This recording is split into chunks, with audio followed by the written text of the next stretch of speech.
got into that back after that. That's when you can't mess up. You don't know words, you can just come along with it. So at this point, I would like to bring up Imam Peter.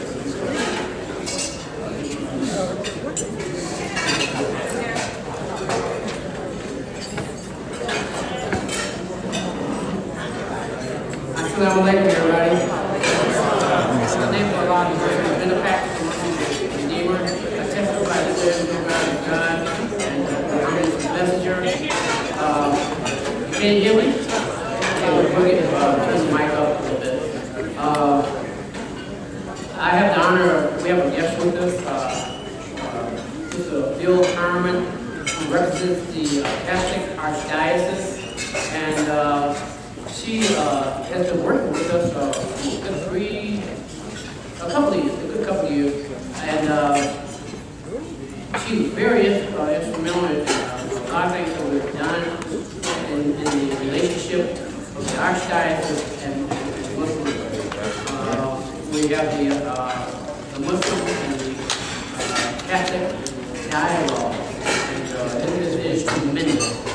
And Deen Mohammed II, he had the honor, thank you to Harmon and all the people that were involved, he had the honor to meet with Archbishop Sukish, and is that right? Got it. Huh? Got it. Yep, Sukish Blade. And it was a great event. So with that, I'd like to bring up Sister Harmon. She'll tell you a little bit about herself. And she's going to bring some comments from our own self and ideas.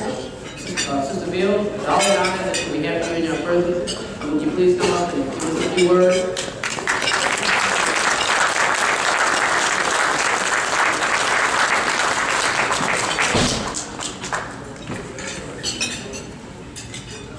You know, she was off sick for a pretty good period of time, and she's back to work. And when she heard that she was one of the main people on the program, she had to be here. She had to have her. Sister Bill, some young words, please.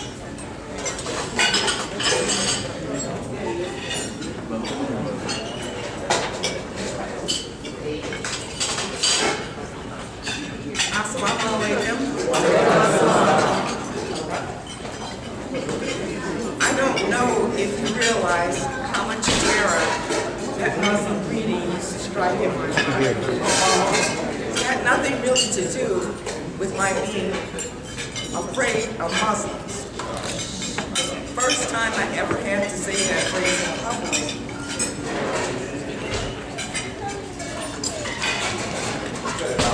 it was my first outing. Sister Joan couldn't go, and she said someone from the office has to go. So you're it.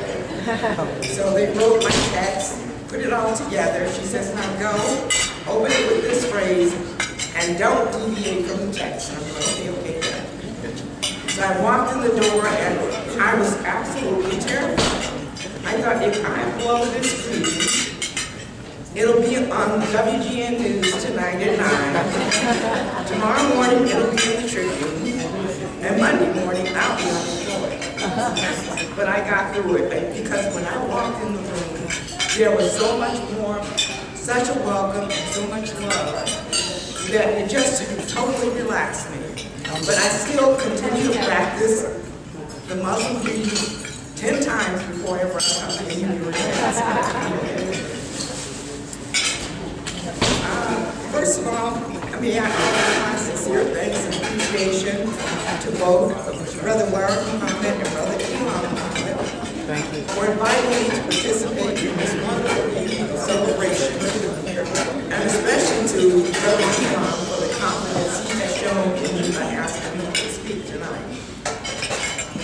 I am honored, happy, indeed delighted to join my Muslim brothers and sisters as you celebrate your history, commemorate the legacy of our leaders and founders, and particularly Deen Mohammed, and honor the recipients of the awards tonight. you all know, we have a new Archbishop who is now leading the faithful in the Archdiocese of Chicago, the Most Reverend Blaise Deen. Now the real kicker about his name is we have autocorrect on all of our computers in the Archdiocese. So when people will start to type Blaise, B-L-A-S-E, the autocorrect will throw the accent mark and it will become Blase. So he introduces himself sometimes as Blase. He has a wonderful sense of humor. But I want to take this opportunity to thank our many Muslim brothers and sisters for their well wishes and kind remarks that we received in our office during and following his installation. We also ask your continued prayers for our Archbishop Emeritus, Francis Cardinal Crawford. Now, there's a little story that I'd like to share with you. I am a work in progress, I think as you all are. And every year I grow more and more. But I want to share a story with you about my first encounter with a young man in Los Angeles when I lived there. I used to take the subway to work. And one Friday morning I came up and there was this very well-dressed young man and he was selling newspapers. He goes, "Morning, sister. Want to buy my paper?" And I said, "No, I don't want to buy that paper." He said, "What's wrong with it?" I said, "Well, basically, I have a disagreement with your leader." He said, "Well, what's that have to do with paper?" I said, "I'm late for work." He said, "I'll be here next Friday." The next Friday when I got off the train, I was tempted to take another exit out of the subway, which would have taken me 2 blocks out of my and I can get through this. So I came upstairs, and there he was. "What, sister? Want paper today?" "No, I don't want your paper." "Why don't you buy the paper?" I said, "Because the Catholic Church will not allow me to read anything that is sanctioned by them." And for that big bad fib, I had to run to confession that weekend. So a few days later, I had a call from home. And it was one of my nephews, and I check up on them from time to time, especially those that are prone to get into trouble. And I asked about my one nephew, and he said, "Ain't he sad that he's back in prison?" And I said, "Oh no."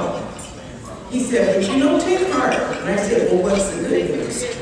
He said, "I think he's going to be okay this time because he's found the nation." And I said, "The nation?" He said, "Yeah, I think Islam." He said, "They have a ministry that goes into the prison and try to help our young black men turn their lives around before they come out, so that when they come out, they have a chance of being a productive citizen." It absolutely warmed my heart. So the next Friday, I got out the subway and he's there faithfully. "Want paper, sister?" I said, "No, but let me give you a donation."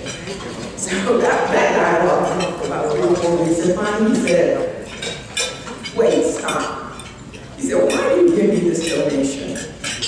And I told him the story about my nephew. I said, "If Islam can do for our incarcerated black men what American society and millions of dollars can't do, I'll give you a donation every week that you're here." All right.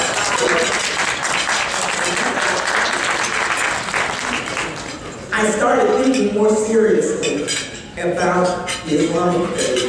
It wasn't, of course, until I came back to Chicago with the work of the Archdiocese that my progression really started and continues to this day. So, looking to the future, I envision our friendship and collaboration growing in strength over the coming years. That is, the collaboration and friendship between the Catholic Church and our Muslim brothers and sisters.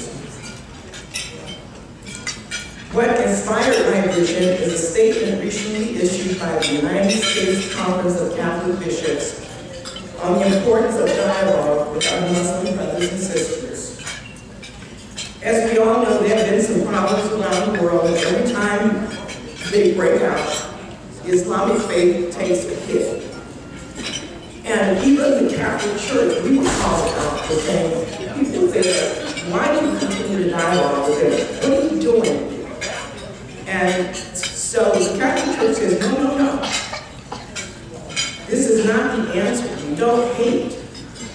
And so the bishops issued this statement on why continual dialogue with our Muslim brothers and sisters is so important. And I'll just read it to you.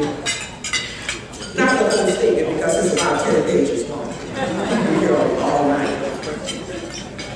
The Committee on Ecumenical and Interreligious Affairs receives this mandate to engage in dialogue with Muslims from the Second Vatican Council, 1962 to 1965. It states unequivocally that the Church urges its members to enter with prudence and charity into discussion and collaboration with members of other religions.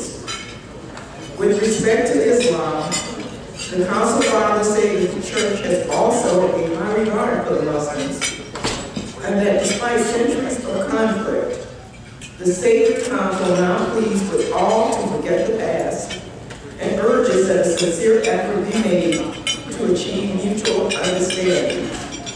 Now, Hadid came out of when Pope John the 23rd was the head of our church, and he said one day, I think it's time for us to open up the windows and let some new air in our church. And he opened up a new era of cooperation and communication with various religions. So the statement continues, and it says, sadly, in recent years, there has been a deliberate rejection of this call to engage in dialogue with our Muslim brothers and sisters by some in the Catholic Church and other Christian communities. We understand the confusion and deep emotion stirred by real and apparent acts of aggression and discrimination. We, and increasingly our Muslim partners in dialogue, are concerned about this real phenomenon. Along with many of our fellow Catholics and the many Muslims who themselves are targeted by radicals, we wish to voice our sadness and indeed our outrage over the random and sometimes systematic acts of violence and harassment that both Christians and Muslims threaten and disrupt the harmony that binds us together in mutual support, recognition, and friendship. And the one last paragraph says, still, it is our belief that the most efficient way to work toward ending, or at least curtailing such violence and prejudice, is through building networks of dialogue that can overcome ignorance, extremism, and discrimination, and so lead to friendship and trust with Muslims. So that was the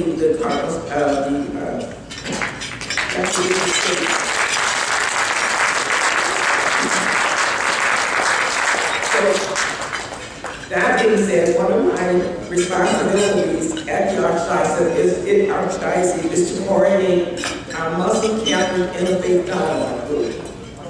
Brother Imam and some other members of the Mosque have joined us on many occasions. We've had some serious moments, but last December, I can't remember laughing so hard at a dialogue group meeting. Maybe it was just the spirit that was in the air. We had a great time. Sometimes things are said that makes other people feel comfortable. And we try very hard, though, to engage in respectful dialogue.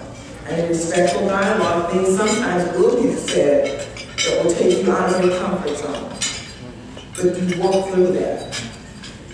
But at the end of the evening, we emerge still brothers and sisters, and we vow to continue our dialogue to advance our relationship.